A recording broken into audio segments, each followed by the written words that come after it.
이른바 워킹맘이 늘어나면서 우리나라에서도 아이들 어린이집과 유치원 보내기가 참 힘든데요. 북한에서 이런 양육 시스템을 타가소로 상징되는 국가가 담당하고 있습니다. 그런데 경제난으로 국가 양육 체계가 흔들리고 또 사교육까지 등장하면서 북한에서도 출산 기피 현상까지 생겨나고 있다고 합니다. 남북 모두 이래저래 아이 낳아 키우기가 참 힘든 것 같습니다. 이번 주 클로즈업 북한에서는 북한의 국가 양육 실태 집중적으로 짚어봤습니다. 335 손을 잡고 공원을 향해 걸어가는 아이들. 발음은 서툴지만 자신들의 나이만큼은 똑부러지게 소개한다. 2살. 나는 3살이에요. 나는 3살입니다. 아이들은 모두 우리 어린이집에 해당하는 타가소 원아들.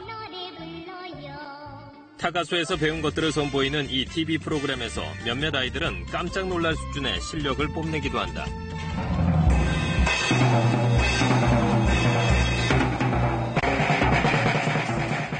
3살짜리가 화려한 기교를 부리며 드럼을 치는가 하면 몇 살이나요? 3살입니다. 30 더하기 30. 60. 예. 60 더하기 60. 120. 예, 암산도 거뜬하게 해내는 모습에서 북한 타가소 교육의 수준을 엿볼 수 있다. 바로 세기는 자주 잡은 이 김정숙 타가소. 북한에는 전국적으로 6만여 개의 타가소가 운영 중인 것으로 알려져 있다.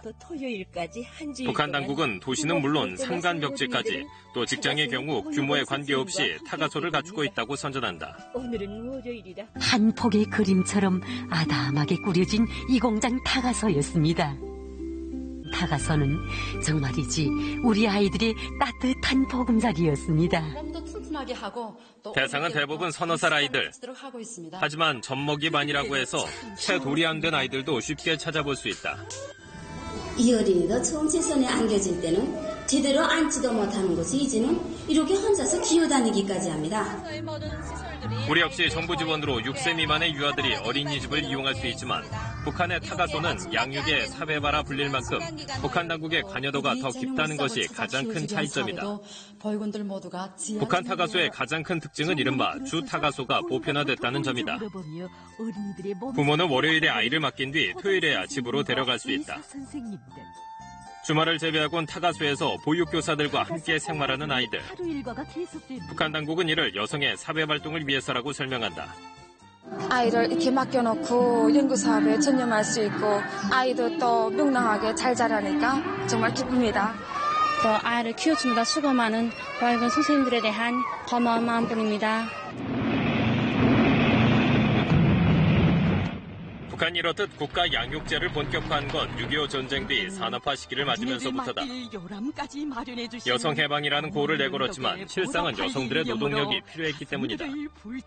봉건 쪽 생활 인습을 버리고 여성도 국가산업건설에 적극 참가하자. 다양한 작업에 기혼 여성들을 동원해야 했던 만큼 타가소 운영은 필연적일 수밖에 없었다.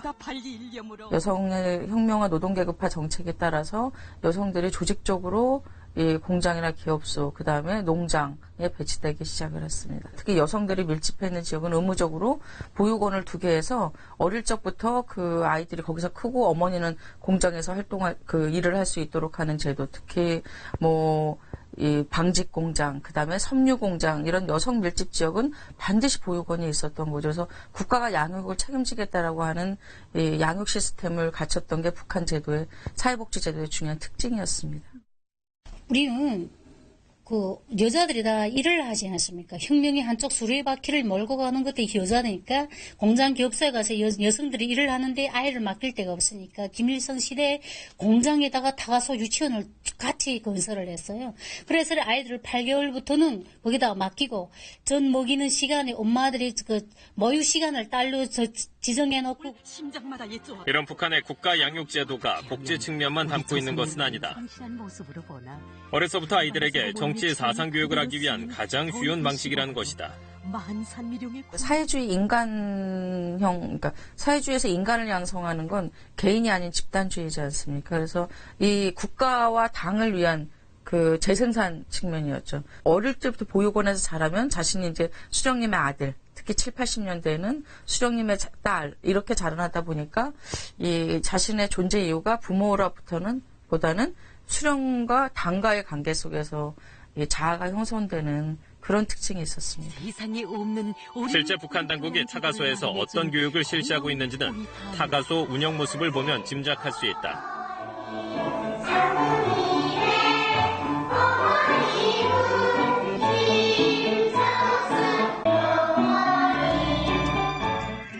김씨 일가의 가계를 먼저 배우고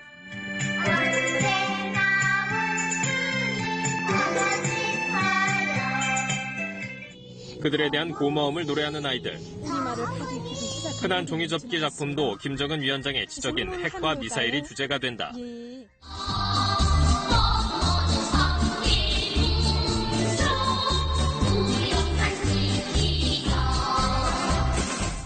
군복을 입고 율동을 하는 모습과 아이들의 입에서 나오는 장래희망 역시 우리에겐 낯설기만 하다.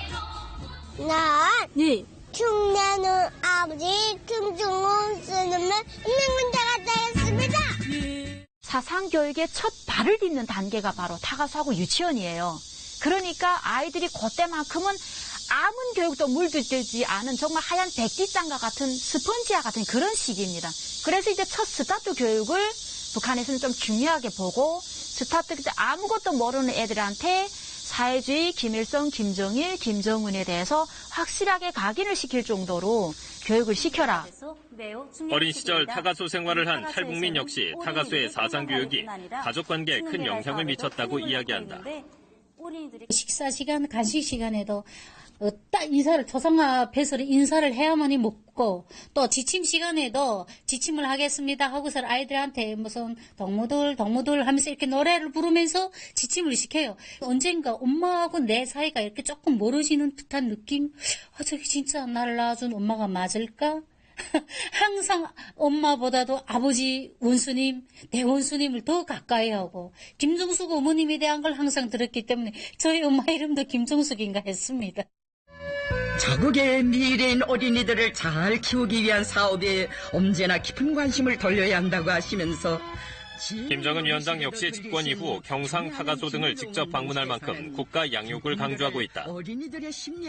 그러나 1990년대 중반을 지나면서 북한의 국가 양육 제도는 그 역할이 사실상 유명무실해졌다는 지적이 나오고 있다. 이른바 고난행군이 시작되면서 수많은 타가소들이 줄줄이 문을 닫았고 설사 운영을 하더라도 충분한 국가 지원이 이루어지지 않고 있다는 것이다. 제가 이렇게 태어나서 나사 자란 곳만에 해산시만 해도 다가 유치원이 한 20개 정도 되는데 기본적으로 거의 다 문을 닫았습니다. 보육원들한테 월급을 주지 못하니까 우리 부모들이 그 보육원한테 팁인 것이 아니라 뇌물 정도를 돈을 줘야만이 그 보육원들이 와서 우리 아이를 봐줄 수 있는데 그럴 상황이 되지 못하지 않습니까? 국가가 해줘서 개선된 것이 아니라 부모들이 타가소 꾸리기부터 시작해서 창문 유리 무슨 복도 페인트 칠 일체 다 부형들이 돈을 내서리 자부담을 내서리 하고 또 아이들이 먹는 거는 아직 현재도 도시락을 삽니다.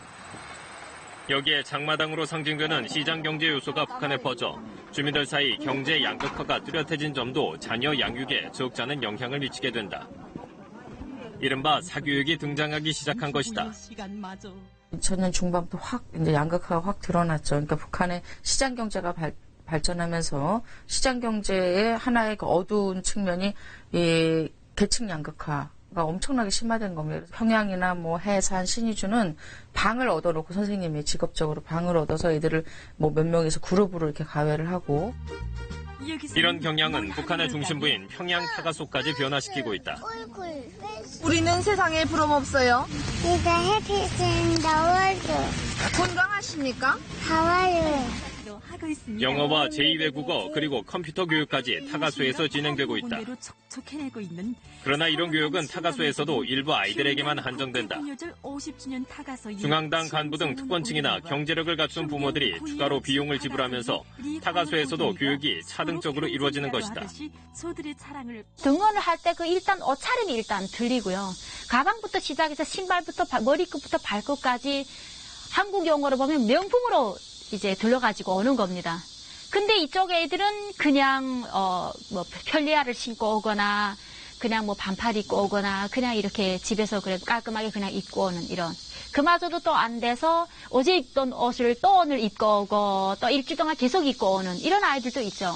그럼 이게 아이들끼리도 상대적인 박탈감을 느끼게 됩니다. 극심한 경기 침체로 국가 배급은 무너지고 직장에선 월급조차 나오지 않았던 상황. 고난의 행군 시기를 거치며 장마당으로 나와 가계 경제를 책임져온 여성들에게 이런 양육의 부담은 이제 출산 자체를 꺼리게 하고 있다. 한 명 이상은 놀려고 하지 않고 국가에서는 자녀 이렇게 출산율이 너무나도 저급하게 팍 떨어지니까 무조건 4명까지 나라 하고 계속 방침을 떨구지만 뭐도 이래 미쳤다고 내가 아이를 넣어놓겠는가. 국가에서 키워주는 것도 아니고 내가 그 아이를 키워서 꽃제비를 만들 바치고는 한 명이라도 정말 잘 키워서 좀 이렇게 나처럼 고생을 시키지 않겠다.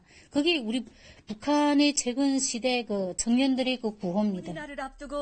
문제의 심각성을 파악한 북한 당국은 최근 들어 자녀를 많이 출산한 여성을 영웅이라 선전하며 출산을 독려하고 나라가 아이를 키워주겠다는 선전도 강화하고 있다. 자식을 많이 낳아서 훌륭히 키우는 것은 이 나라 유송의 본분이고 의무라고 생각했습니다. 그래서 저는 자식 8명을 낳았습니다. 낳기는 어머니가 낳았지만 국가가 전적으로 책임지고 돌봐주게 됩니다. 여성의 사회 활동을 독려하고 가정 양육의 부담을 줄여주겠다는 의도로 시행되고 있는 북한식 양육제도. 그러나 경제난이 가중되면서 국가 양육제도가 유명무실해지고 여기에 사회적 양극화로 사교육 시장까지 생겨나면서 북한에서도 아이 낳기는 여성, 더 나아가 가정의 적잖은 부담이 되고 있다.